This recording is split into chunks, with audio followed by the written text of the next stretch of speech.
আরে কি হলো বোন, তুই কি লেখাপড়া করবি না নাকি? কই আমি লেখাপড়া করি না ভাইয়া, আমি তো লেখাপড়া করতেছি। আমি এক ক্লাসে একবার পরীক্ষা দিয়েই পাশ করে ফেলি। এক সময় আমি গাদা পিটিয়ে মানুষ করে ফেলেছি, আর তোকে মানুষ করতে পারবো না। আজ থেকে তুই পড়তেই হবে, পড়ার ফাঁকি দিতে পারবি না। আর আমি আমার বন্ধুর বড় বোনের কাছে শুনেছি তুমি নাকি তিনবার পরীক্ষা দিয়ে প্রাইমারি স্কুল পাশ করেছো। সারার ভাগ্যিস আমরা গাধা হয়ে জন্মেছি।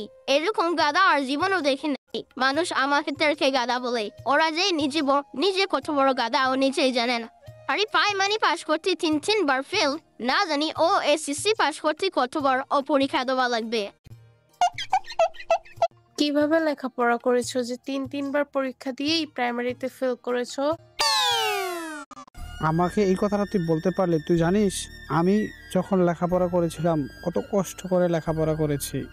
জোনাকি পোকার পিছনে আলো দিয়ে লেখাপড়া করেছি। ওই জোনাকি পোকা বেশি আলো দিতে পারে নাই, তাই লেখাপড়াটাও তেমন ভালো হয়। আর বলিস না, আমরা তো তখন আর্থিক অবস্থা অনেক খারাপ ছিল। তখন আমরা আর চাপা মাইরো না, হ্যাঁ? আমি সবকিছুই জানি, ঠিক আছে?